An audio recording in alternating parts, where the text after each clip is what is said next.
Langit Jakarta pagi itu berwarna kelabu berasap, sama seperti suasana di meja makan rumah mewah berlantai 2 di kawasan Pondok Indah itu. Rumah itu adalah milikku. Setiap jengkalnya. Dibeli lunas dengan hasil keringatku sendiri, jauh sebelum aku membuat kesalahan terbesar dalam hidupku, menikahi Bagas. Aku, Amara, menatap pantulan diriku di sendok perak yang kupegang. Wanita karir, 32 tahun, kepala divisi di sebuah firma arsitektur multinasional. Hidupku, di atas kertas, adalah impian.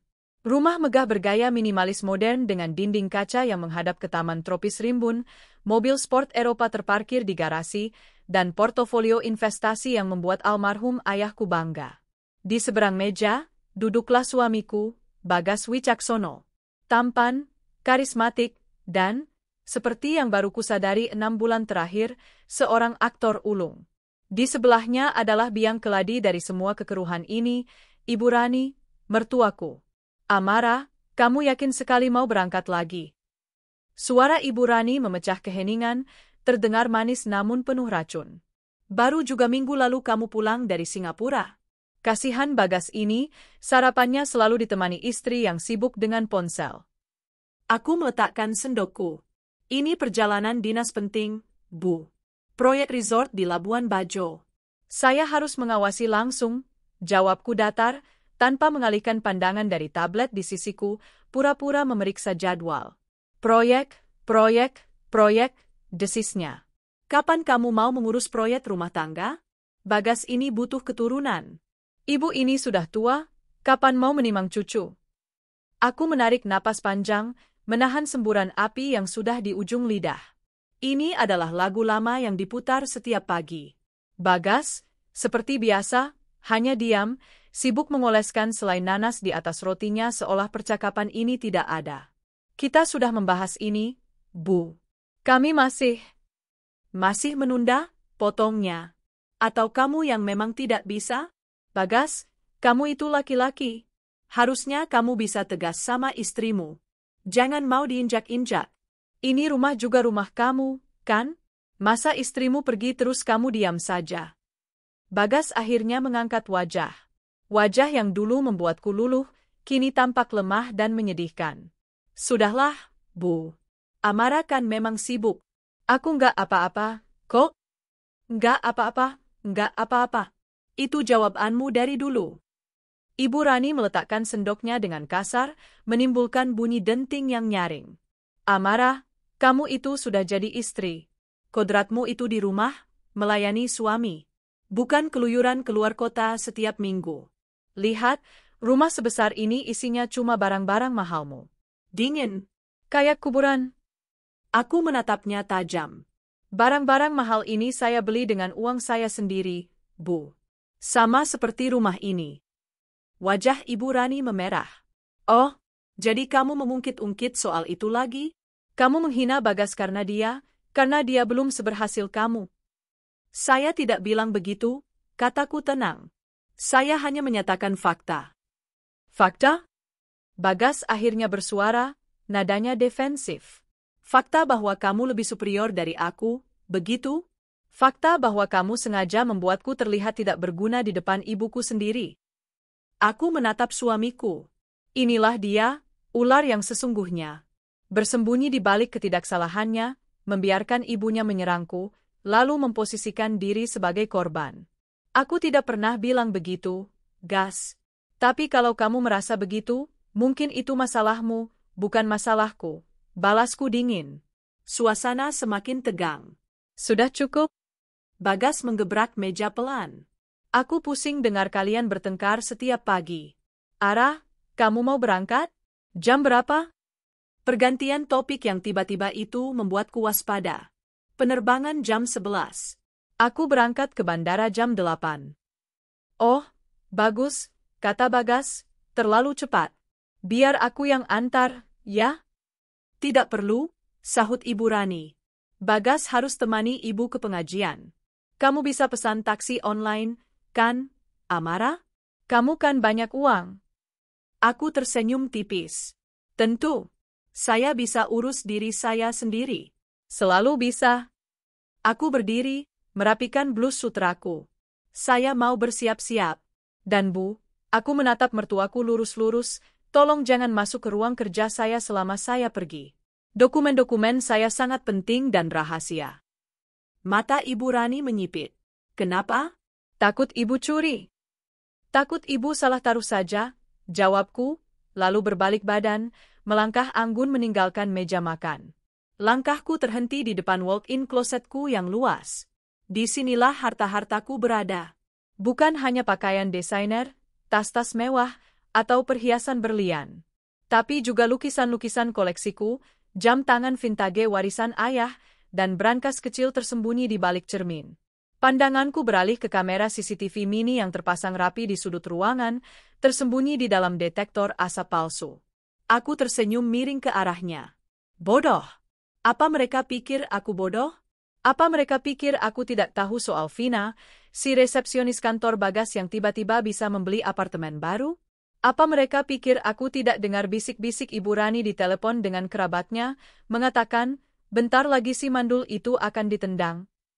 Apa mereka pikir aku tidak sadar bahwa Bagas, yang gajinya hanya 1/5 dari gajiku, tiba-tiba jadi sangat murah hati, mentraktir teman-temannya di klub malam mahal? Aku tahu semuanya. Aku sudah tahu selama 6 bulan. Sejak aku curiga dan menyewa seorang detektif swasta. Aku punya foto-foto mereka, rekaman percakapan mereka, bahkan salinan obrolan WhatsApp mereka yang merencanakan langkah besar saat aku pergi.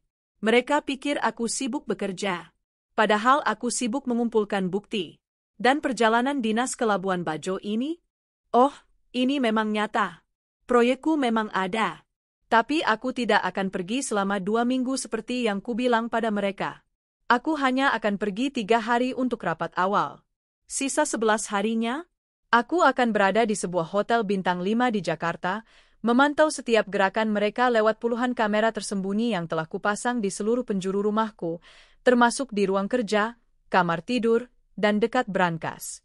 Aku sengaja membiarkan sertifikat rumah asli yang ada atas namaku, tergeletak, tidak aman, di laci meja kerjaku.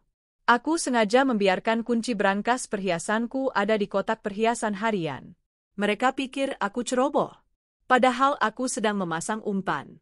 Pagi ini, di meja makan, aku bisa melihatnya dengan jelas. Mata Bagas dan Ibu Rani berbinar-binar saat aku mengkonfirmasi kepergianku. Mereka tidak sabar. Mereka pikir inilah saatnya. Mereka ingin menjual rumahku, mengambil barang-barang berhargaku, lalu kawin lari dengan pelakor itu. Aku meraih koperku. Di dalamnya bukan hanya pakaian untuk rapat, tapi juga laptop dengan akses penuh ke sistem keamananku, dokumen legal yang sudah disiapkan pengacaraku, dan surat kuasa untuk membekukan semua aset bersama. Bagas dan Ibu Rani mengantarku sampai ke teras. Hati-hati di jalan ya, sayang, kata Bagas, memelukku. Pelukannya terasa hampa, palsu. Aku bisa mencium aroma licik dari tubuhnya. Jaga diri baik-baik, nak Amara. Jangan lupa oleh-oleh, timpal Ibu Rani dengan senyum palsu yang lebar. Aku membalas senyum mereka, senyum terbaik yang bisa kupasang. Tentu. Kalian juga, jaga rumah baik-baik, ya. Jangan sampai ada tikus masuk. Ibu Rani tertawa. Tenang saja. Ibu yang jaga. Aman. Aku masuk ke dalam taksi pesananku. Saat mobil perlahan menjauh, aku melihat mereka dari kaca spion. Mereka masih berdiri di sana, melambai, tapi begitu mereka pikir aku sudah tak terlihat, Bagas langsung merangkul ibunya. Keduanya tertawa terbahak-bahak. Aku membuang muka, membuka ponselku, dan mengaktifkan semua sistem perekam. Selamat bersenang-senang, Bagas. Selamat bersenang-senang, Ibu. Bisikku pada diriku sendiri. Permainan baru saja dimulai. Dan di permainan ini, aku yang mengatur aturannya. Mereka pikir mereka sedang merampok rumahku. Padahal, mereka sedang berjalan lurus masuk ke dalam penjara yang sudah kusiapkan. Bab 2, Ruang Kontrol dan Pesta Para Tikus. Taksi yang membawaku tidak menuju Bandara Soekarno-Hatta. 15 menit setelah meninggalkan rumah, aku menyuruh sopir berputar arah. Tujuanku adalah sebuah presidential suite di Hotel Mulia, Senayan, yang sudah kubooking atas nama samaran selama 2 minggu penuh. Ini adalah ruang kontrolku. Pusat komando pertempuranku.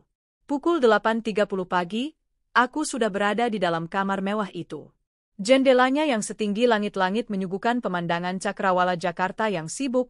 Ironisnya, aku sama sekali tidak peduli dengan pemandangan di luar. Fokusku ada di dalam. Aku membuka koperku. Isinya bukan hanya pakaian. Aku mengeluarkan laptop high-spec, 3 monitor portable tambahan, sebuah hard drive eksternal berkapasitas masif, dan router mini pribadi. Dalam 20 menit, mejaku telah berubah menjadi sarang mata-mata profesional. Satu persatu layar menyala, menampilkan mosaik kehidupan di rumahku sendiri. Kamera dari ruang tamu. Kamera dari ruang kerja. Kamera dari walk-in closet. Kamera dari koridor lantai 2. Dan yang paling penting, kamera yang tersembunyi di kamar tidur utama kami. Aku menyalakan sistem perekam. Semuanya terhubung ke cloud pribadi yang aman dan di-backup secara fisik ke hard drive di tanganku. Aku duduk, menuang secangkir kopi hitam pekat yang disediakan hotel, dan mulai menonton. Di layar utama, yang menampilkan ruang tamu, aku melihat Bagas dan Ibu Rani. Mereka masih di teras, namun tawa mereka yang tadi kudengar dari spion kini meledak tanpa ditahan-tahan.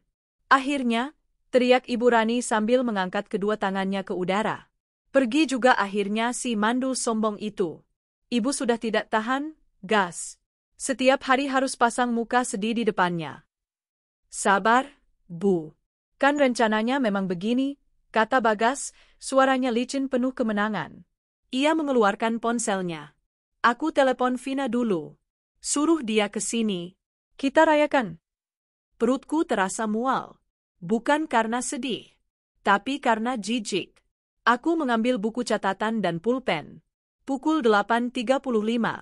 Subjek 1, Bagas, dan subjek 2, Rani, mengkonfirmasi niat jahat.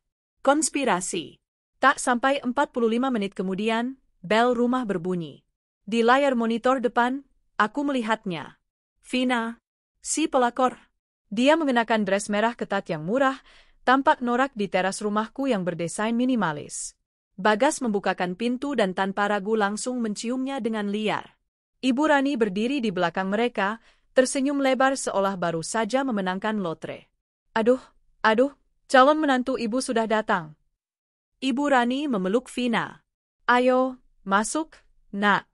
Anggap saja ini rumahmu sendiri. Sebentar lagi, ini memang akan jadi rumahmu. Rumah kita, Bu. Vina tertawa melengking, suaranya menggores telingaku bahkan melalui speaker laptop. Mereka bertiga masuk. Hal pertama yang Vina lakukan adalah mengedarkan pandangan ke seluruh ruangan, matanya yang serakah menelan setiap detail interior mahalku. Gila, Mas. Mewah banget, desisnya. Aku nggak nyangka si Amara punya selera sebagus ini. Ini seleraku, potong Bagas cepat, berbohong. Aku yang desain interiornya. Amara cuma bayar. Aku tertawa kering di kamar hotelku. Desain? Dia bahkan tidak bisa membedakan antara gaya Skandinavia dan Japandi. Sudah, kata Ibu Rani, menggosok-gosokkan kedua tangannya. Jangan buang waktu. Bagas, kamu ke ruang kerja si Amara. Ambil surat sakti itu. Vina, ayo ikut ibu. Kita lihat-lihat harta karunnya. Jantungku berdebar sedikit lebih cepat. Umpan pertama akan dimakan. Aku mengganti layar utama ke kamera walk-in closet. Ibu Rani dan Vina masuk. Mata Vina terbelalak melihat deretan tas Hermes, Chanel, dan Dior milikku. Dia berlari kecil dan langsung memeluk salah satu tas Birkin koleksiku. Ya Tuhan. Ini asli, kan, Bu? Asli semua, kata Ibu Rani. Amara itu gila belanja. Nanti, ini semua buat kamu, Nak Vina. Kamu pantas mendapatkannya. Nggak kayak dia, cuma bisa habisin uang tapi nggak bisa kasih cucu. Vina terkikik. Dia membuka laci perhiasan. Di sana, seperti yang sudah kurencanakan, tergeletak sebuah kunci kecil dengan gantungan perak. Kunci brankas. Ini apa, Bu? Mata Ibu Rani berbinar. Itu kuncinya. Ayo, kita buka brankasnya. Di balin cermin besar itu. Mereka bergeser ke depan cermin full length di sudut ruangan. Ibu Rani menggesernya, menampakkan brankas digital tersembunyi. "Lo, kok pakai kode?" tanya Vina, kecewa. "Tenang," kata Ibu Rani. "Si bodoh itu pakai tanggal ulang tahun Bagas. Gampang ditebak." Aku tersenyum miring. Salah. Tanggal ulang tahun Bagas adalah kode untuk alarm palsu. Kode aslinya adalah tanggal kematian ayahku. Ibu Rani memasukkan tanggal. Bip bip bip. Kok salah? Ibu Rani panik. "Coba tanggal ulang tahunmu, Bu," usul Vina. Tanggal pernikahan mereka? Aduh, si sombong itu pakai kode apa, sih? Ibu Rani mulai kesal. Sementara itu, di layar lain, aku melihat Bagas masuk ke ruang kerjaku. Dia langsung menuju ke meja mahoniku, membuka laci yang sengaja tidak kukunci rapat. Tangannya merogoh ke dalam dan bingung. Dia mengeluarkan map coklat berisi sertifikat asli hak milik SHM rumah itu. Atas namaku, Amara Setianingsih. Bagas menatap sertifikat itu dengan senyum iblis. Dia mencium kertas itu. "Akhirnya, punya kita," gumamnya. Dia mengambil ponselnya, memotret sertifikat itu, lalu mengirimkannya ke seseorang. "Pak, barang sudah di tangan." "Sesuai rencana, ya. Saya tunggu kabar baiknya." "Lusa kita jadi, kan?" Aku mencatat. Pukul 9.17. Subjek 1, Bagas, mengambil SHM. Mengkonfirmasi transaksi dengan pihak ketiga. Transaksi direncanakan lusa. Aku langsung mengirim pesan ke pengacaraku, Pak Budi. Mereka sudah mengambil sertifikatnya. "Laporan kehilangan saya di BPN sudah aktif, kan?" Balasan datang beberapa detik kemudian. "Sudah, Bu Amara. Sertifikat itu sudah diblokir atas laporan kehilangan. Siapapun yang mencoba memproses balik nama dengan sertifikat itu akan langsung memicu peringatan di sistem. Penjualan apapun yang mereka lakukan adalah tindak pidana penipuan dan pemalsuan murni. Kita biarkan mereka tanda tangan kontrak." Aku kembali menatap layar walk-in closet. Ibu Rani dan Vina masih frustrasi di depan brankas. "Sudahlah, Bu. Nggak usah pusing," teriak Vina. "Nanti kita panggil tukang buat bongkar paksa brankas ini. Sekarang, aku mau coba ini." Vina mulai menarik gaun-gaun mahalku dari gantungan. Dia mencobanya satu persatu. Gaun-gaun yang kupakai untuk rapat dewan, untuk acara penghargaan. Dia memutar-mutar tubuhnya di depan cermin, sementara Ibu Rani memotretnya. "Cantik sekali, Nak Vina. Jauh lebih cantik dari si papan triplek itu." Lalu Vina mengambil sesuatu yang membuat darahku mendidih. Kalung mutiara peninggalan almarhumah ibuku. "Ini kelihatan tua, tapi kayaknya mahal," katanya, memakainya di leher jenjangnya. Tanganku terkepal erat. Napasku memburu. "Nikmati selagi bisa, Jalang," desisku ke layar. "Anggap saja itu kalung sewaanmu." Pesta mereka berlanjut. Bagas kembali dari ruang kerja, membawa sebotol sampanye mahal dari Wencelarku. Mereka bertiga bersulang di ruang tamu. "Untuk rumah baru kita," seru Bagas. "Untuk pernikahan kita," timpal Vina, mencium Bagas. "Dan untuk perginya si mandul," pekik Ibu Rani. Mereka tertawa bersamaan. Di kamar hotel yang dingin, aku mengangkat cangkir kopiku. "Untuk penjara baru kalian," bisikku. Aku mematikan suara di monitor. Aku tidak perlu mendengar ocehan mereka lagi. Aku sudah punya apa yang kubutuhkan untuk hari ini. Aku beralih ke laptopku yang lain. Membuka folder bernama Proyek Pesta Pernikahan. Di dalamnya ada daftar vendor, kontak event organizer, dan daftar tamu. Aku mengirim email ke salah satu detektif swasta yang kusewa. "Rian, mereka sudah dapat sertifikatnya. Pembeli akan datang lusa. Aku mau kamu cari tahu siapa pembelinya. Aku mau nama, alamat, dan koneksi mereka dengan Bagas. Aku juga mau kamu buntuti Vina. Cari tahu di mana apartemen barunya. Aku curiga Bagas membelikannya dengan uangku." Pesan terkirim. Aku bersandar di kursi. Hari pertama. Masih ada 13 hari lagi. Aku melihat ke layar monitor kamar tidur utama. Bagas dan Vina masuk ke kamarku. Ke tempat tidurku. Aku memalingkan muka. Rasa sakit itu ada, menusuk tajam. Tapi di atas rasa sakit itu, ada lapisan es kemarahan yang jauh lebih tebal. Mereka pikir aku akan hancur melihat ini. Mereka salah. Aku tidak hancur. Aku sedang membangun. Membangun sebuah panggung megah untuk hari kehancuran mereka. Bab 3, Transaksi Ilegal dan Awal Penjarahan. 2 hari berikutnya di suite hotelku terasa seperti menonton film thriller kriminal yang lambat, di mana aku tahu persis siapa penjahatnya dan bagaimana mereka akan tertangkap. Ponselku bergetar tepat pukul 10 pagi di hari ketiga. Pesan dari Rian, detektifku. Subjek, Bagas, bertemu dengan pembeli. Seorang notaris bernama Pak Hartono. Kliennya adalah sindikat properti yang dikenal suka membersihkan aset sengketa. Mereka bertemu di sebuah ruko di Kebayoran. Vina dan Rani tidak ikut. Transaksi sedang berlangsung. Aku memperbesar layar monitor di ruang kerja rumahku. Kosong. Bagas sudah pergi sejak pagi buta, mengatakan pada ibunya bahwa ia akan mengurus masa depan mereka. Sementara itu, di layar walk-in closet, Ibu Rani dan Vina sedang sibuk. Mereka tidak berhasil membongkar brankas. Sebagai gantinya, mereka melakukan hal yang lebih buruk. Mereka mulai mengemasi barang-barangku. 2 koper besar, koper vintage Louis Vuitton milikku, ironisnya, terbuka di lantai marmer. Vina, dengan tawa riangnya yang memuakkan, melemparkan tas-tas Chanel dan Diorku ke dalamnya tanpa pandang bulu. Ini buat Vina, katanya, menyisihkan sebuah tas Lady Dior berwarna merah cherry. Yang ini kita jual aja, Bu. Lumayan, bisa buat beli mobil baru, katanya lagi, melemparkan tas Hermes Kellyku ke tumpukan, jual. Ibu Rani tidak kalah sibuk. Dia berada di bagian perhiasan. Cincin berlian ini bagus, gumamnya, menyelipkannya ke jarinya sendiri. Pasti si Amara lupa dia taruh di mana. Anggap saja bayaran ibu karena sudah merawat Bagas selama ini. Mereka menjarah. Tanpa malu, tanpa takut. Mereka menjarah rumahku seperti segerombolan perampok yang kelaparan. Lukisan-lukisan kecil di dinding kamar mereka turunkan. Sepatu-sepatu desainerku dijejalkan ke dalam tas belanja. Aku merekam semuanya. Setiap detik.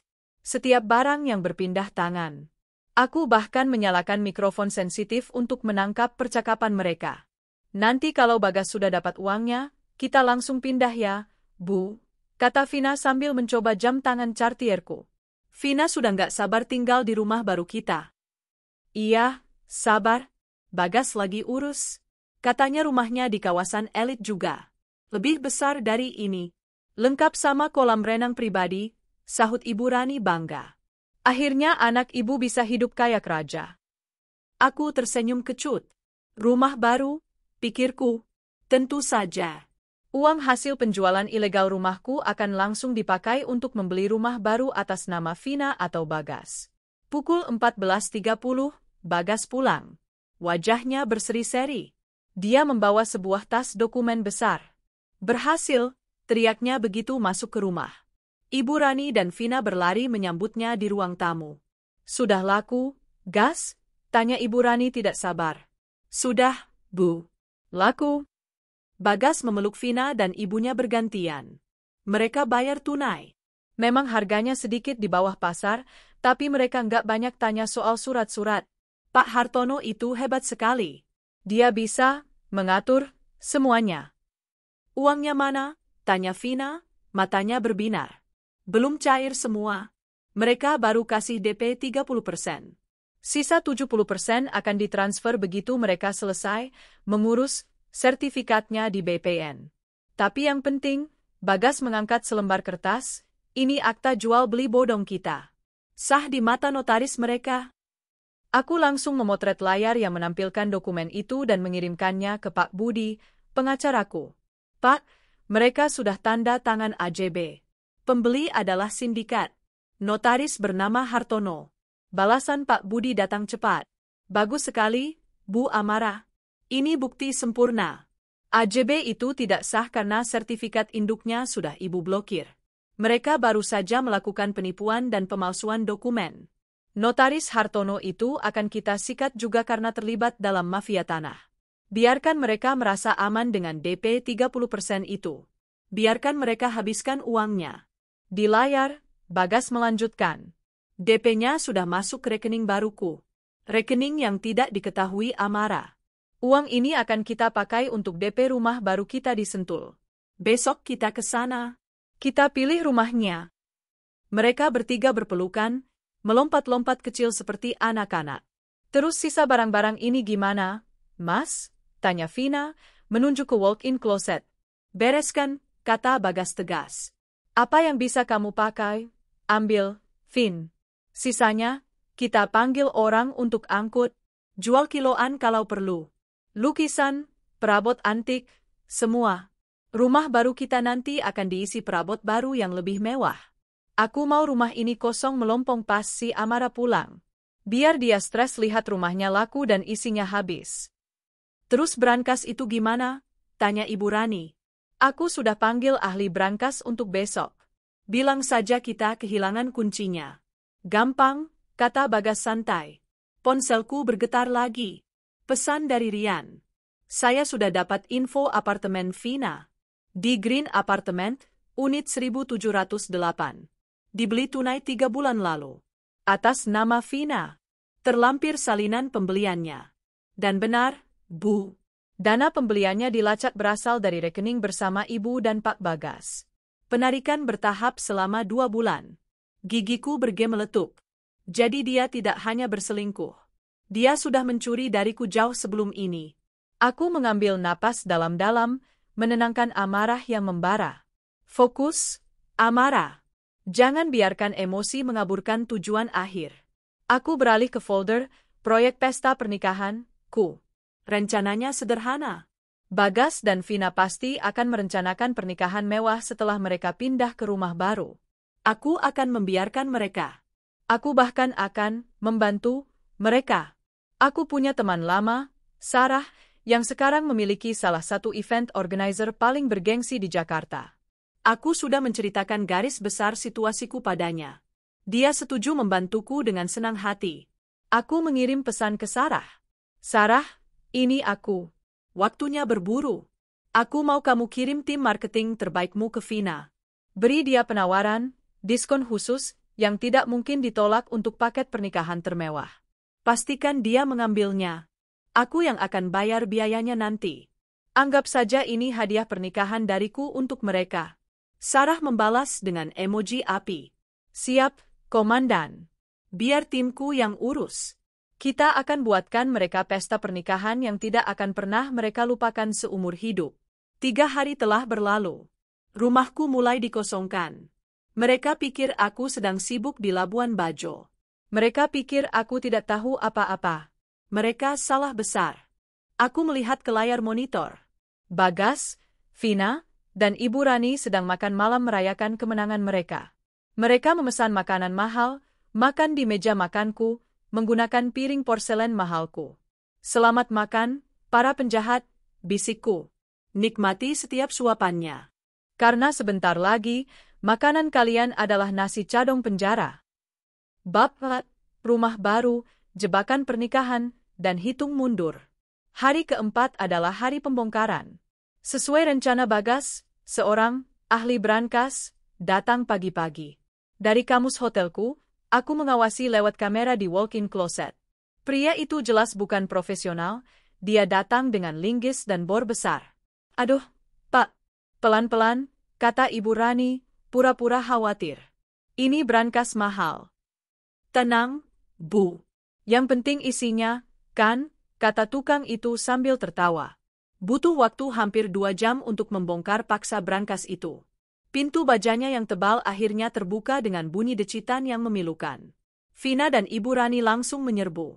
Mata mereka terbelalak. Di dalamnya ada tumpukan perhiasan berlian, beberapa set emas batangan murni, koleksi jam tangan Rolex dan Patek Philippe milikku, serta beberapa bundel mata uang asing. Ini adalah dana daruratku, hasil investasiku selama bertahun-tahun. Ya Tuhan, ya Tuhan, bah. Vina berteriak histeris. Kita kaya raya. Bagas, yang menonton dari ambang pintu dengan segelas kopi di tangan, tersenyum puas. Sudah kubilang. Semua yang ada di rumah ini adalah milik kita sekarang. Ini lebih banyak dari yang ibu bayangkan, bisik Ibu Rani, tangannya gemetar saat mengambil sebatang emas. Aku memejamkan mata sejenak. Itu bukan hanya emas. Itu adalah jam tangan warisan kakekku. Itu adalah set berlian pertama yang kubeli dengan bonus pertamaku. Catat, kataku pada diriku sendiri, sambil mengambil screenshot close-up dari setiap barang yang mereka ambil. Pencurian dengan pemberatan. Penjarahan. Konspirasi. Segera setelah brankas kosong, proses pindahan dimulai. Sebuah truk box besar datang.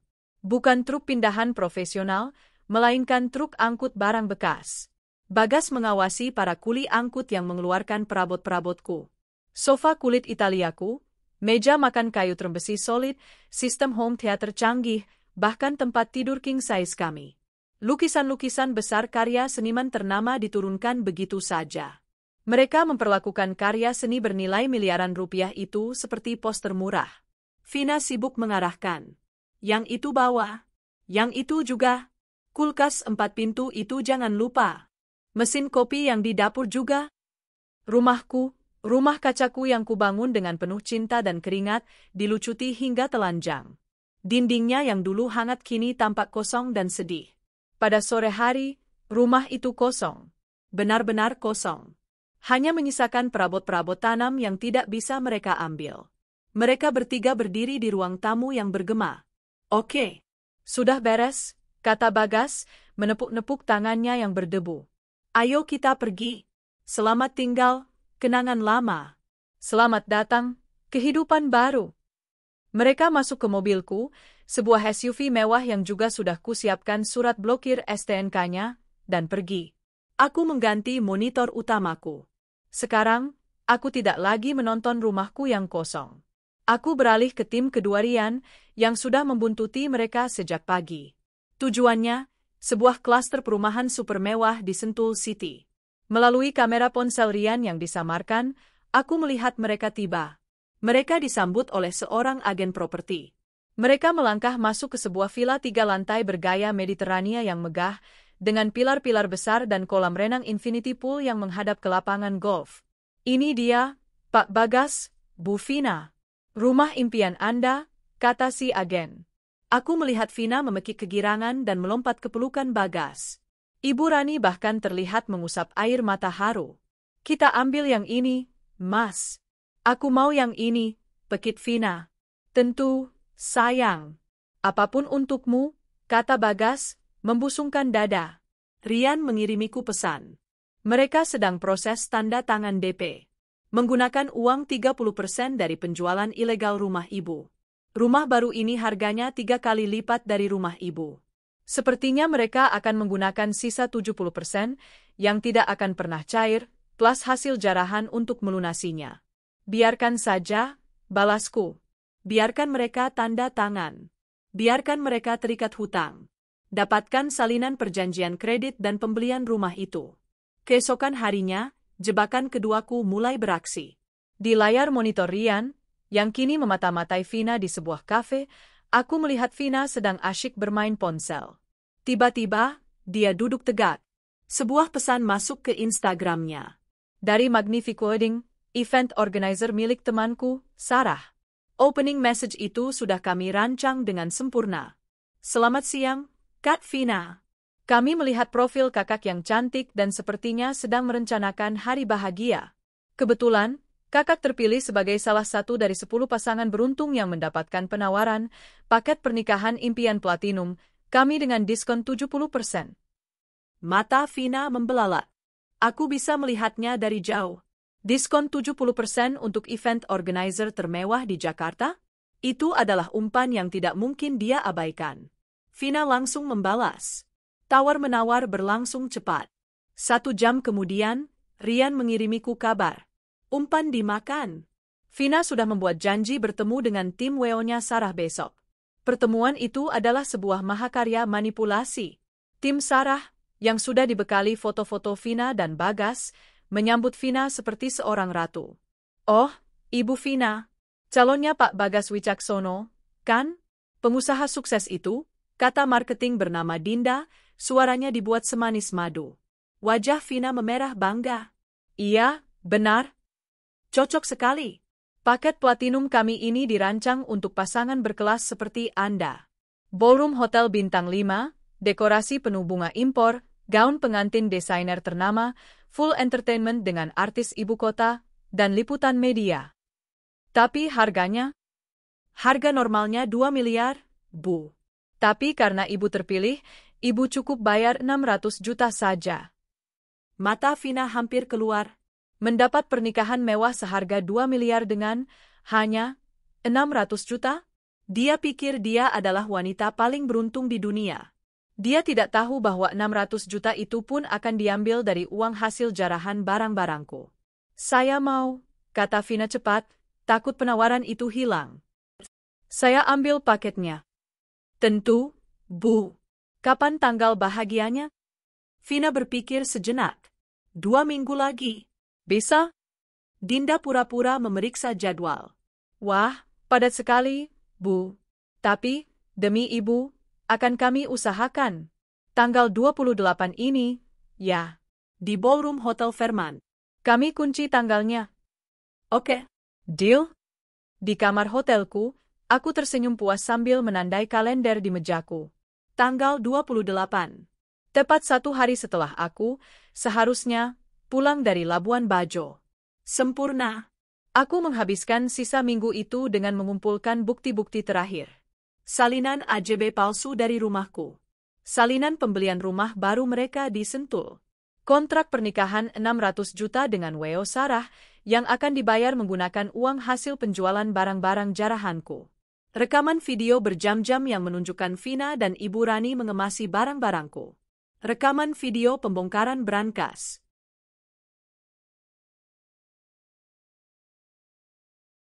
Daftar inventaris lengkap setiap barang mewahku yang hilang, beserta sertifikat keaslian dan nilainya. Totalnya, hampir 15 miliar rupiah. Jauh lebih besar dari nilai rumahku sendiri. Aku menyerahkan semua bukti itu kepada Pak Budi dan tim kepolisian yang sudah bekerja sama denganku. Luar biasa, Bu Amara, kata Kompol Herman, kepala unit yang menangani kasusku. Ini bukti yang sangat lengkap. Kita tidak hanya menjerat mereka dengan penipuan dan penggelapan. Ini sudah masuk pencurian berencana, pemalsuan dokumen, dan pencucian uang. Notaris Hartono dan sindikat pembelinya juga akan kita gulung sekaligus. Kapan kita tangkap mereka, Pak? Tanyaku. Kapanpun Ibu mau. Kita bisa gerbek sekarang. Aku menggeleng. Jangan. Saya mau mereka ditangkap di hari bahagia mereka. Di hari pernikahan mereka.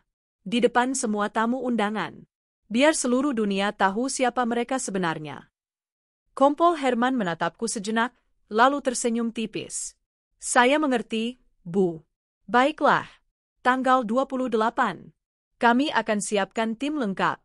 Kami akan jadi tamu tak diundang di pesta mereka. 9 hari telah berlalu. Aku sudah kembali dari rapat 3 hari di Labuan Bajo. Sisanya aku habiskan di ruang kontrolku. Kini, semua bidak catur sudah berada di posisinya. Jebakan sudah terpasang. Aku menatap layar monitor. Vina sedang sibuk fitting gaun pengantin mewah, yang kubayar.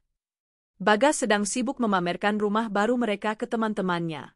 Ibu Rani sedang sibuk menjadi nyonya besar di rumah itu. Mereka tertawa. Mereka berpesta. Mereka pikir mereka telah menang. Nikmati pestanya, bisikku ke layar. Hitung mundur menuju neraka kalian sudah dimulai. Bab 5. Pesta para bedebah dan gaun balas dendam. Sisa hari-hari menjelang tanggal 28 adalah parade kesombongan dan kebodohan dari trio penjahat itu. Dari ruang kontrolku, yang kini kupindahkan ke apartemen pribadi yang aman di SCBD, aku mengamati mereka menghabiskan uang haramku dengan kecepatan yang mencengangkan. Rumah baru di Sentul itu mereka isi dengan perabot-perabot paling mencolok dan mahal yang bisa mereka temukan. Sofa bludru berwarna emas. Lampu gantung kristal raksasa yang tampak konyol di ruang tamu mereka. TV 80 inci di setiap kamar. Vina resmi membayar lunas 600 juta kepada event organizer Sarah. Rian, detektifku, berhasil melacak sumber uang itu, Hasil penjualan 4 jam tangan Rolexku dan beberapa set perhiasan berlian.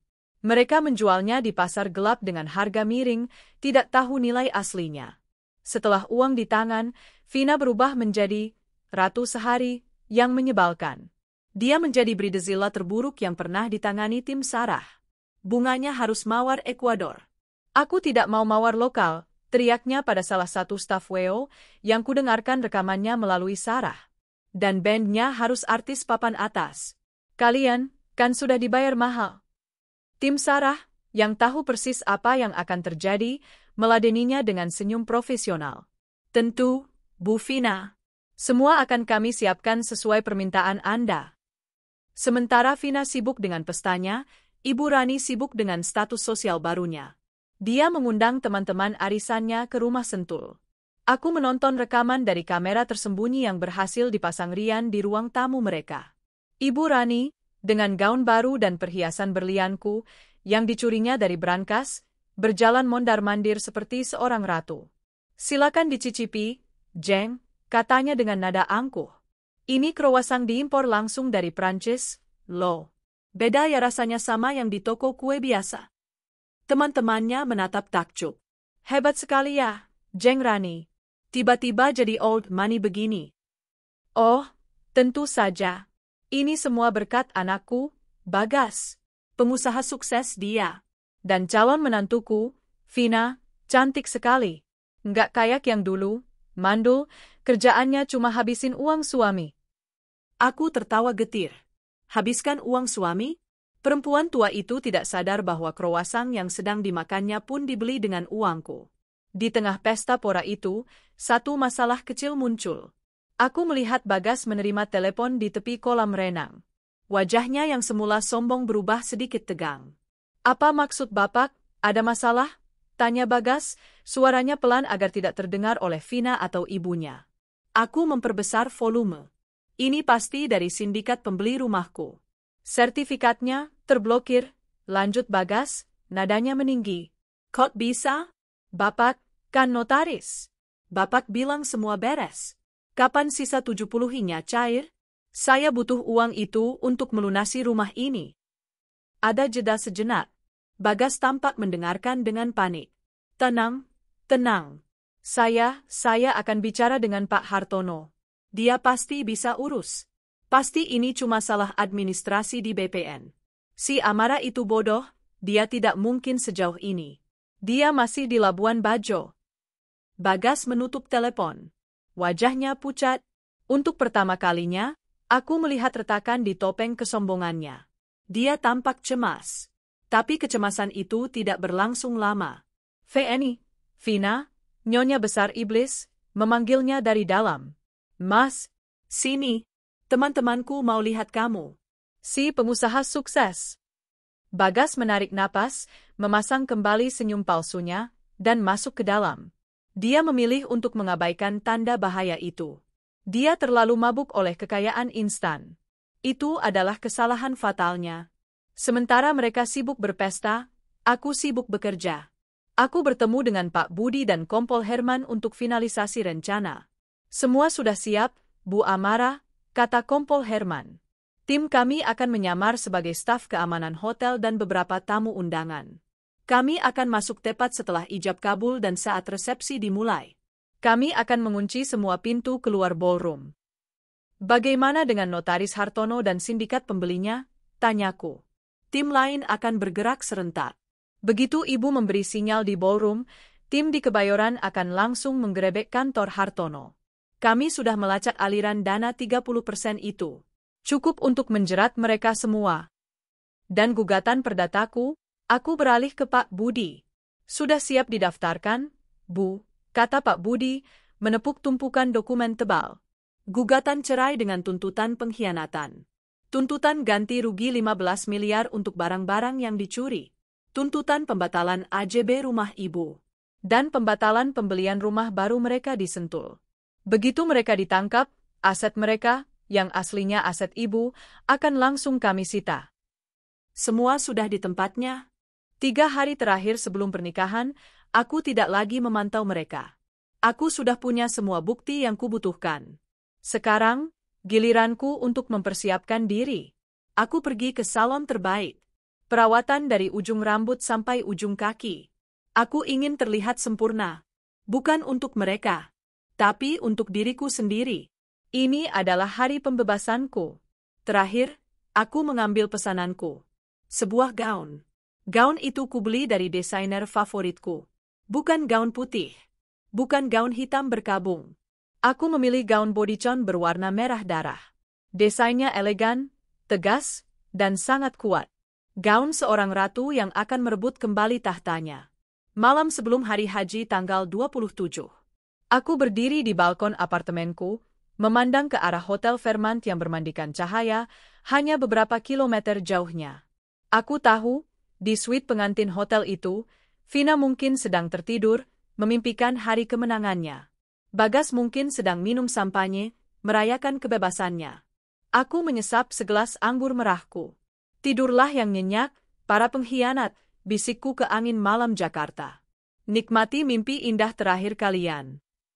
Karena besok adalah hari perhitungan. Bab 6, Pernikahan Merah Darah. Tanggal 28. Hari pernikahan.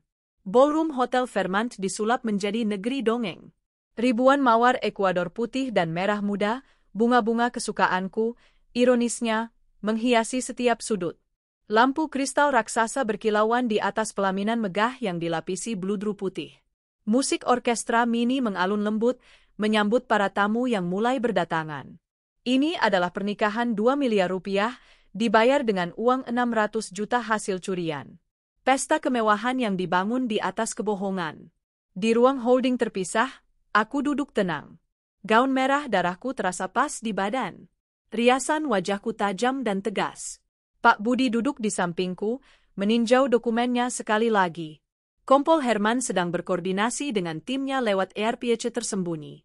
Sudah waktunya, Bu Amara, kata Sarah, temanku sang pemilik WO, yang masuk ke ruangan.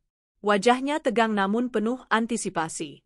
Akad nikah baru saja selesai. Mereka sah. Resepsi akan dimulai dalam 10 menit. Bagaimana mempelainya? Tanyaku dingin. Vina terlihat seperti, dia pikir dia seorang putri. Gaunnya berekor 5 meter. Bagas tidak berhenti tersenyum. Dan Ibu Rani, Sarah memutar bola matanya, memakai perhiasan berlianmu dari ujung rambut sampai ujung kaki. Dia tampak seperti toko perhiasan berjalan. Bagus, aku tersenyum. Semakin tinggi mereka terbang, semakin sakit jatuhnya. Aku berdiri. Ayo kita mulai. Di ballroom, lampu meredup. MC naik ke panggung. Hadirin sekalian, mari kita sambut pasangan yang paling berbahagia malam ini. Pengusaha sukses, Bapak Bagas Wicaksono, dan istrinya yang cantik jelita, Ibu Vina. Musik menggelegar. Pintu ballroom utama terbuka. Bagas, dalam setelan jas custom yang harganya selangit, menggandeng Vina yang berbalut gaun putih gading bertabur kristal. Wajah mereka berseri-seri, melambai pada ratusan tamu undangan, teman-teman mereka, kolega palsu Bagas, dan tentu saja, teman-teman arisan Ibu Rani. Ibu Rani berjalan di belakang mereka, dagunya terangkat tinggi, memamerkan kalung, anting, dan gelang berlian, curian, milikku. Mereka naik ke pelaminan. Mereka tertawa. Mereka berdansa. Mereka menuang sampanye. Mereka adalah raja dan ratu di dunia palsu mereka. Setelah dansa pertama, MC kembali bersuara. Malam yang luar biasa. Dan sekarang, sepertinya kita kedatangan seorang tamu yang sangat istimewa. Beliau ingin memberikan kejutan spesial untuk kedua mempelai. Musik tiba-tiba berhenti. Semua mata tertuju ke pintu ballroom yang kembali terbuka. Lampu sorot menyala, mengarah lurus ke arahku. Aku berjalan masuk. Sendirian. Langkah kakiku mantap di atas karpet tebal. Gaun merah darahku menyapu lantai, kontras dengan dekorasi putih yang naif. Hening. Musik mati. Para tamu undangan berbisik-bisik. Siapa itu? Cantik sekali tapi gaunnya? Tunggu, bukankah itu? Aku terus berjalan lurus menuju pelaminan, tidak mempedulikan tatapan mereka. Di atas pelaminan, senyum di wajah Bagas membeku. Gelas sampanye di tangannya sedikit bergetar. Mata Vina menyipit. Siapa kamu? Bisiknya. Ibu Rani menutup mulutnya. Amarah? Aku berhenti tepat di depan mereka. Aku menatap mata Bagas. Pria yang dulu kucintai, kini terlihat sangat picik dan ketakutan. Kejutan, bisikku. Aku mengambil mikrofon dari tangan MC yang membatu. Selamat malam, hadirin sekalian, suaraku menggema, tenang dan mematikan. Maaf mengganggu pesta yang indah ini. Bagi yang belum kenal, saya Amarah. Saya adalah istri sah dari pria di panggung ini, Bagas Wicaksono. Terdengar pekikan tertahan dari para tamu. Ma? Vina memekik ke arah Bagas. Apa maksudnya ini? Dia bilang dia istrimu. Bohong. Dia sudah diceraikan, teriak Bagas, panik. Diceraikan? Aku tertawa kecil. Oh, tentu. Surat cerai palsu yang kamu buat itu? Sama palsunya dengan akta jual beli rumahku yang kamu tanda tangani minggu lalu. Wajah Bagas berubah pucat pasi. Mungkin kalian semua bingung, aku beralih ke para tamu. Kalian mungkin mengira ini pesta pernikahan mewah. Tapi yang kalian hadiri malam ini adalah perayaan kejahatan. Keamanan. Keamanan, teriak Ibu Rani. Usir perempuan gila ini. Beberapa pria berjas hitam, yang kukira adalah polisi yang menyamar, maju. Tapi mereka tidak menyentuhku. Mereka justru berdiri di sisiku, menghalangi staf keamanan hotel yang asli. Tidak ada yang akan pergi, kataku. Karena pertunjukannya baru saja dimulai. Aku memberi isyarat ke ruang kontrol di belakang. Layar LED raksasa di belakang pelaminan, yang seharusnya menampilkan foto-foto romantis Bagas dan Vina, tiba-tiba berubah. Video pertama diputar. Rekaman CCTV dari walk-in klosetku. Wajah Vina dan Ibu Rani terpampang besar. Ini buat Vina, kata Vina di video, mengambil tas Lady Diorku. Cincin berlian ini bagus, sahut Ibu Rani, menyelipkannya ke jarinya. Para tamu ternganga. Ibu Rani menunjuk ke perhiasan di lehernya, lalu ke layar. Dia sadar. Video kedua. Pembongkaran berangkas. Kita kaya. Kita kaya raya. Jeritan histeris Vina menggema di ballroom. Wajah Bagas terlihat di video, tersenyum puas. Semua yang ada di rumah ini adalah milik kita sekarang. Itu perampokan, teriak salah satu tamu. Tepat sekali, kataku. Dan ini, layar berganti menunjukkan salinan AJB palsu, salinan sertifikat rumahku yang sudah diblokir, dan salinan transfer DP 30%. Adalah bukti penipuan, pemalsuan dokumen, dan pencucian uang. Dan rumah mewah disentuh? Pesta pernikahan 2 miliar ini. Aku tersenyum sinis. Semua ini dibayar menggunakan hasil jarahan barang-barang saya. Total kerugian saya? 15 miliar rupiah. Itu fitnah. Bagas melompat dari panggung, mencoba lari. Tapi pintu-pintu ballroom sudah tertutup. Puluhan polisi berseragam, yang tadinya menyamar, kini sudah memenuhi ruangan. Kompol Herman melangkah maju, memegang surat perintah penangkapan. Bagas Wicaksono. Anda ditangkap atas tuduhan penipuan, penggelapan dalam rumah tangga, pemalsuan dokumen, dan pencurian. Dua petugas memborgol tangan Bagas. Vina, ikut kami. Kamu siapa berani mencuri barang saya? Teriakku. Vina Andriani. Anda ditangkap karena terlibat dalam konspirasi pencurian dan penadahan barang curian. Vina menjerit histeris saat gaun pengantinnya yang mahal dirobek paksa oleh petugas yang memborgolnya. Lepaskan aku. Mas Bagas, tolong. Dan Anda, Nyonya Rani. Kompol Herman beralih ke mertuaku yang gemetaran, yang berusaha menyembunyikan perhiasan di balik bajunya. Anda ditangkap karena ikut serta dalam pencurian berencana. Saya tidak tahu apa-apa. Saya orang tua. Lepaskan. Petugas menarik paksa gelang dan kalung berlian dari tubuhnya, memasukkannya ke kantong barang bukti. Mereka bertiga digiring paksa melintasi ballroom, melewati tamu-tamu yang menatap ngeri dan jijik. Aku berdiri di panggung, menatap mereka. Saat Bagas melewatiku, dia berhenti sejenak. Wajahnya penuh kebencian. Kamu akan menyesal, Amarah. Aku mendekat, menatap matanya dalam-dalam. Aku sudah menjebak kalian sejak awal. Aku membiarkan kalian menjual rumahku. Aku membiarkan kalian mengambil barang-barangku. Aku bahkan membayari pesta pernikahan palsumu ini. Kenapa? Aku tersenyum. Karena aku ingin kalian merasakan terbang setinggi mungkin, tepat sebelum aku mematahkan sayap kalian. Kalian pikir aku bodoh? Kalian yang bodoh. Aku mencondongkan tubuh lebih dekat. Aku menceraikanmu, Bagas. Aku akan mengambil kembali semua milikku. Dan kalian bertiga? Aku menunjuk ke pintu keluar tempat mereka digiring. Selamat menikmati bulan madu kalian. Di penjara. Saat mereka menghilang di balik pintu, aku berbalik menghadap para tamu yang terdiam. Maaf atas ketidaknyamanannya, kataku lewat mikrofon. Pestanya selesai. Silakan nikmati hidangannya sebelum basi. Aku meletakkan mikrofon. Dan untuk pertama kalinya setelah berminggu-minggu, aku menarik napas dalam-dalam. Aku bebas. Bab 7. Selamat datang di neraka. Kekacauan di ballroom Hotel Fairmont berlangsung cepat.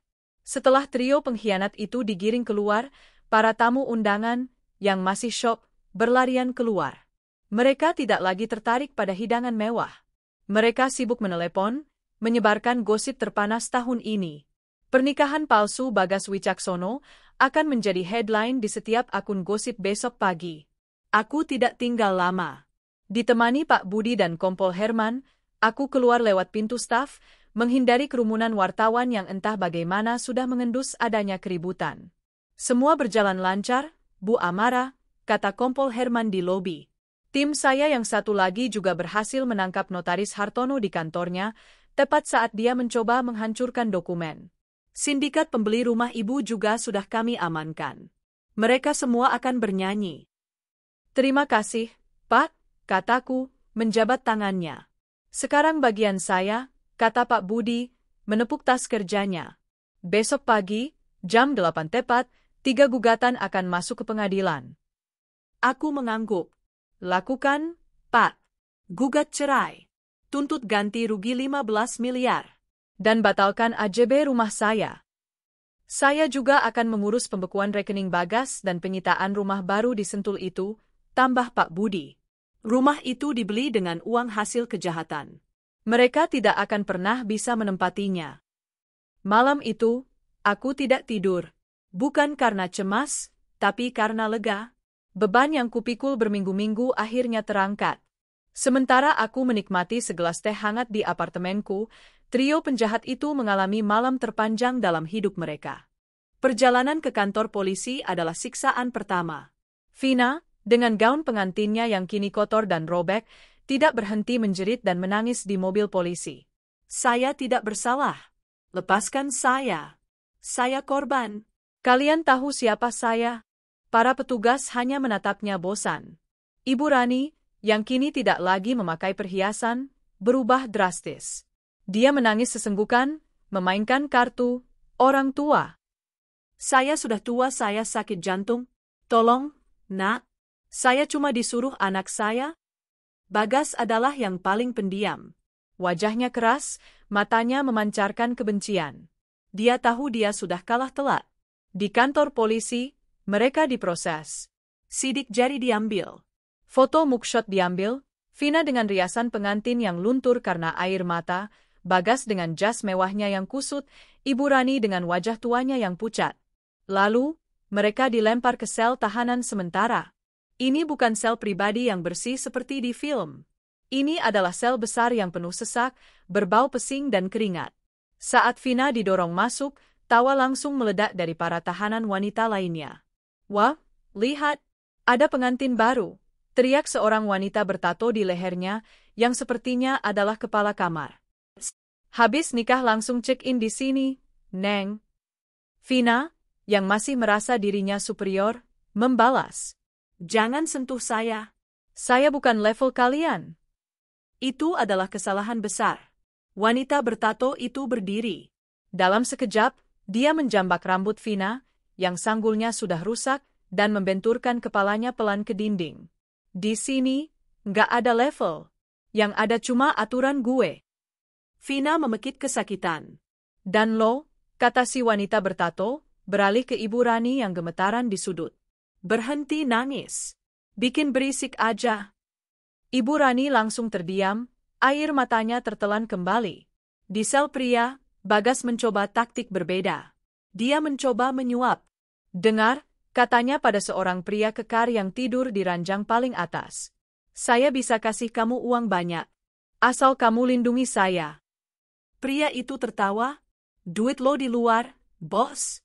Di sini, yang berlaku cuma badan. Dan badan lo, ia memandang Bagas dari atas ke bawah, kelihatan empuk. Bagas menelan ludah. Malam pertamanya dihabiskan dengan duduk meringkuk di lantai kamar mandi yang basah, tidak berani tidur, mendengarkan tawa dan ancaman di sekelilingnya. Selamat datang di neraka. Selamat menikmati bulan madu kalian. Keesokan paginya, berita meledak. Foto mugshot mereka terpampang di mana-mana. Video amatir dari tamu undangan yang merekam teriakanku di ballroom menjadi viral. Pak Budi meneleponku jam 9 pagi. Semua gugatan sudah masuk, Bu Amara. Gugatan cerai sudah terdaftar. Gugatan perdata ganti rugi 15 miliar sudah diterima. Dan hakim sudah mengeluarkan surat sita sementara untuk rumah di Sentul. Pihak developer juga kami hubungi, mereka akan membatalkan penjualan karena pembayarannya ilegal. Bagus sekali, Pak Budi. Dan ada lagi, kabar baik. Tadi malam, di sel, Vina dan Ibu Rani bertengkar hebat. Aku duduk tegak. Oh ya? Ya. Mereka saling menyalahkan.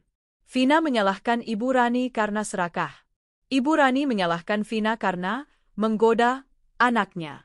Mereka menjerit-jerit sampai harus dipisahkan. Pengacara mereka akan pusing 7 keliling. Aku tersenyum. Mereka bahkan belum diadili, tapi sudah saling menghancurkan. Sore itu, aku melakukan sesuatu yang sudah lama kutunda. Aku kembali ke rumah kacaku. Rumah itu kosong. Dindingnya telanjang. Perabotku hilang. Yang tersisa hanyalah gema langkah kakiku. Tapi anehnya, aku tidak merasa sedih. Aku berdiri di ruang tamu, tempat Bagas dan Vina merencanakan kejahatan mereka. Aku masuk ke walk-in closet, tempat Ibu Rani menjarah tasku. Rumah ini memang sudah kotor. Tercemar oleh pengkhianatan mereka. Tidak apa-apa, bisikku pada dinding yang bisu. Barang bisa dicari. Harta bisa dikumpulkan kembali. Aku berjalan keluar, mengunci pintu untuk terakhir kalinya. Aku akan menjual rumah ini. Uangnya akan kudonasikan. Aku tidak butuh masa lalu ini lagi. Aku menyalakan mobilku, melaju pergi tanpa menoleh ke belakang. Di kaca spion, aku melihat matahari terbenam. Ini bukan akhir. Ini adalah awal. Awal dari kehidupan baruku. Kehidupan tanpa penjahat dan pengkhianat. Kehidupan yang kubangun sendiri, untuk diriku sendiri. Bab 8, Karma dan Awal yang Baru. 6 bulan berlalu sejak malam pernikahan merah darah itu. 6 bulan yang kugunakan untuk membangun kembali puing-puing hidupku. Sementara aku sibuk menata ulang bisnis dan kesehatan mentalku, trio pengkhianat itu mendekam di sel tahanan, menunggu hari penghakiman mereka. Hari ini adalah hari itu. Ruang sidang Pengadilan Negeri Jakarta Selatan penuh sesak. Kasus ini viral, menjadi simbol perselingkuhan dan pengkhianatan yang brutal. Aku duduk di barisan depan, di samping Pak Budi. Aku mengenakan pantsuit biru navy yang tajam. Tenang, kuat, dan siap. Di seberang ruangan, di kursi pesakitan, duduklah mereka. Waktu di penjara tidak ramah pada mereka. Bagas, yang dulu gagah, kini kurus dan tatapannya kosong. Rambutnya acak-acakan. Ibu Rani terlihat 10 tahun lebih tua, wajahnya kuyu dan penuh kerutan ketakutan. Dan Vina. Ah, Vina. Si pelakor yang dulu glamor itu kini pucat tanpa riasan. Rambutnya yang indah kini lepek dan kusam. Dia terus menunduk, tidak berani menatapku. Hakim ketua memasuki ruangan. Palu diketuk. Jantungku berdebar pelan. Setelah mendengarkan keterangan saksi dan menimbang barang bukti yang diajukan, suara hakim menggema. Barang bukti rekaman CCTV, bukti transfer dana, akta jual beli palsu, dan pengakuan dari notaris Hartono serta sindikat pembeli. Hakim berhenti sejenak, menatap ketiga terdakwa. Maka pengadilan memutuskan, terdakwa Bagas Wicaksono, Terbukti secara sah dan meyakinkan bersalah melakukan tindak pidana penggelapan dalam rumah tangga, pemalsuan dokumen, dan pencucian uang secara berencana. Palu diketuk. Menjatuhkan hukuman penjara selama 12 tahun.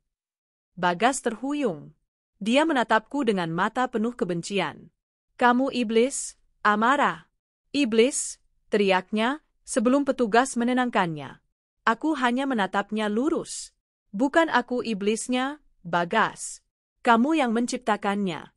Terdakwa Vina Andriani, lanjut hakim. Terbukti bersalah ikut serta dalam pencurian dan menikmati hasil kejahatan. Menjatuhkan hukuman penjara selama 8 tahun. Vina pingsan di kursinya. Petugas harus mengangkatnya. Gaun pengantin mewah itu kini berganti baju tahanan oranye. Terdakwa Rani Subandoro. Terbukti bersalah ikut serta dalam pencurian berencana. Menjatuhkan hukuman penjara selama 5 tahun. Ibu Rani menjerit histeris. Saya sudah tua. Saya tidak mau mati di penjara. Ampun, hakim. Amara. Maafkan ibu, Amara. Aku memalingkan wajahku. Sudah terlambat untuk kata maaf. Palu diketuk untuk terakhir kalinya. Kasus pidana ditutup. Mereka semua terbukti bersalah. Termasuk Notaris Hartono yang dihukum 7 tahun dan anggota sindikat lainnya. Pak Budi menepuk tanganku. Selesai, Bu. Gugatan cerai ibu juga sudah dikabulkan hakim. Ibu resmi bercerai. Dan gugatan perdata kita? Memenangkan ganti rugi 15 miliar rupiah, lanjutku. Aku tahu mereka tidak bisa membayarnya dari penjara. Tapi putusan itu yang penting. Benar, Bu. Rumah di Sentul resmi disita negara. Dan rumah ibu di Pondok Indah, setelah AJB-nya dibatalkan, sudah laku terjual. Aku mengangguk. Sesuai janjiku, seluruh hasil penjualan rumah kaca berhantu itu, puluhan miliar rupiah, kuserahkan ke Yayasan Perlindungan Perempuan Korban KDRT dan Perselingkuhan. Aku tidak butuh uang haram itu. Aku hanya butuh keadilan. Waktu terus berjalan. Kehidupan di penjara adalah neraka yang mereka ciptakan sendiri. Bagas, si pengusaha sukses, kini menjadi pesuruh di blok tahanan. Pria kekar yang pernah menertawainya di sel sementara kini menjadi bosnya. Bagas harus memijat kakinya, membersihkan selnya, dan hidup dari sisa makanan. Kesombongannya luntur, berganti ketakutan. Dia sering dipukuli jika salah bicara. Itulah karma bagi pria yang mengkhianati istri yang membesarkannya. Vina, si ratu sosialita, bernasib lebih buruk. Kecantikannya menjadi kutukan di penjara wanita. Dia menjadi sasaran empuk kepala kamar, wanita bertato yang sama dari malam pertamanya. Dia dipaksa membersihkan toilet dengan tangan, rambutnya dipotong asal-asalan, dan setiap hari dia harus menahan siksaan mental dan fisik dari tahanan lain yang membenci, pelakor. Dan Ibu Rani, dia adalah yang paling menyedihkan. Di usianya yang tua, tidak ada yang menghormatinya. Dia dianggap pencuri licik. Dia sering mengeluh sakit-sakitan, tapi sipir dan tahanan lain mengabaikannya. Dia menghabiskan hari-harinya menangisi nasib, meratapi keserakahannya yang membuatnya membusuk di sel yang dingin. Mereka bertiga, terpisah di penjara yang berbeda, akhirnya merasakan apa itu karma. 1 tahun kemudian, aku berdiri di balkon sebuah villa yang baru selesai kubangun. Tapi ini bukan di Jakarta. Aku kembali ke Labuan Bajo. Disinilah aku memulai karierku, dan disinilah aku memulai hidup baru. Aku membuka firma arsitekturku sendiri, fokus pada desain ramah lingkungan yang menyatu dengan alam. Proyek pertamaku sukses besar. Aku menyesap kopi pagiku, memandang lautan Flores yang biru tenang. Udara segar memenuhi paru-paruku. Seorang kurir mengantarkan paket terakhir dari Jakarta. Isinya surat-surat dari Pak Budi, menutup semua urusan legal. Selesai. Benar-benar selesai. Di tumpukan surat itu, ada satu surat lain. Tulisan tangannya gemetar. Dari Ibu Rani di penjara. Aku membukanya. Isinya hanya 2 kata. Maafkan Ibu. Aku terdiam sejenak. Aku melipat surat itu. Mungkin suatu hari aku bisa memaafkan. Tapi aku tidak akan pernah lupa. Aku meletakkan surat itu di meja. Aku tidak akan membiarkan masa lalu meracuni pagiku yang cerah. Aku meraih ponselku dan menelepon Rian, detektif yang telah banyak membantuku. Halo, Rian? Ini Amara. Aku punya proyek baru untukmu. Bukan melacak pengkhianat, kataku sambil tertawa kecil. Aku butuh bantuanmu mengurus logistik untuk yayasan baruku di sini. Yayasan untuk beasiswa anak-anak pulau. Kehidupanku kini penuh. Bukan dengan dendam, tapi dengan tujuan. Aku telah menghancurkan para penjahat dan pengkhianat itu. Aku telah mengambil kembali semua yang mereka curi. Dan kini, aku memulai kehidupanku yang baru. Aku tersenyum menatap matahari terbit. Aku bebas. Gema di ujung waktu. 10 tahun kemudian. Langit Labuan Bajo membara dengan warna oranye dan ungu. Di atas bukit yang menghadap ke lautan, sebuah mahakarya arsitektur berdiri, sebuah resor eko-luxury yang menyatu sempurna dengan kontur alam. Resor itu adalah milikku, dan malam ini adalah perayaan hari jadinya yang kelima. Aku, Amara, kini berusia 45 tahun.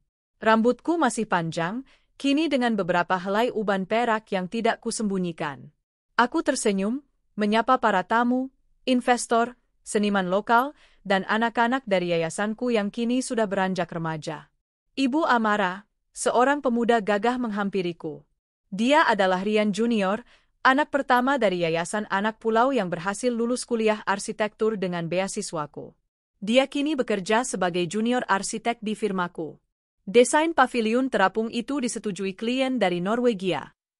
Kerja bagus, Rian, kataku, tulus. Aku bangga padamu. Kehidupanku penuh. Aku tidak menikah lagi, bukan karena trauma, tapi karena aku menemukan cinta yang lebih besar dalam karyaku dan dalam memberi kembali. Rian sang detektif telah menjadi sahabat karibku, dewan pengawas di yayasanku, dan partner trekking di akhir pekan. Kami adalah keluarga yang kami pilih sendiri. Masa lalu di Jakarta terasa seperti film yang pernah kutonton, bukan kehidupan yang pernah kujalani. Lalu, bagaimana kabar mereka? Gema dari masa lalu itu sesekali masih terdengar. Ibu Rani dia tidak bertahan lama. 5 tahun penjara terlalu berat untuk tubuh tuanya yang rapuh dan jiwanya yang hancur oleh keserakahan. Pak Budi mengabariku bahwa dia meninggal dunia 3 tahun setelah vonis dijatuhkan, sendirian di klinik penjara karena serangan jantung. Surat, maafkan ibu, itu adalah komunikasi terakhirnya dengan dunia luar. Bagas bahkan tidak diizinkan menghadiri pemakamannya. Dia dikuburkan oleh dinas sosial, tanpa nisan mewah. Vina Andriani dia bebas 2 tahun lalu, setelah mendapatkan remisi dan menyelesaikan 8 tahun hukumannya. Penjara telah merenggut aset terbesarnya, kecantikannya. Wajahnya kini tirus, kusam, dan dihiasi bekas luka kecil di pipi, kenang-kenangan dari kepala kamar.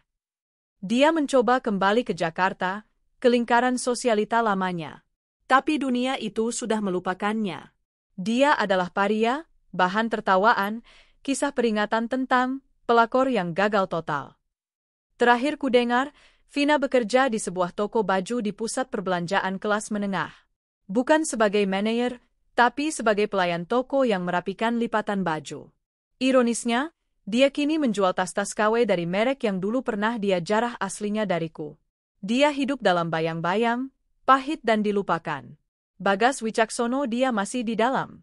Dengan sisa 2 tahun masa tahanan, dia bukan lagi pria yang kukenal. Dia telah beradaptasi dengan hukum rimba di penjara. Tubuhnya kurus kering, tapi matanya liar. Dia adalah pesuruh yang licik, hidup dengan menjilat para pemimpin geng di dalam. Dia tahu aku sukses.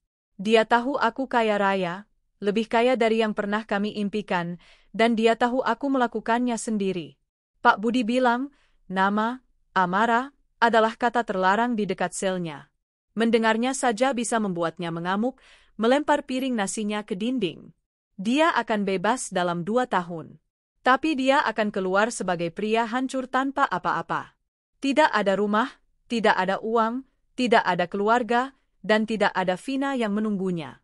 Hanya ada catatan kriminal panjang yang akan mengikutinya seumur hidup. Aku berdiri di tepi kolam Infinity Pool resortku, menatap kapal-kapal pinisi yang berlayar di kejauhan. Udara malam terasa hangat. Aku telah memaafkan mereka. Bukan untuk mereka, tapi untukku.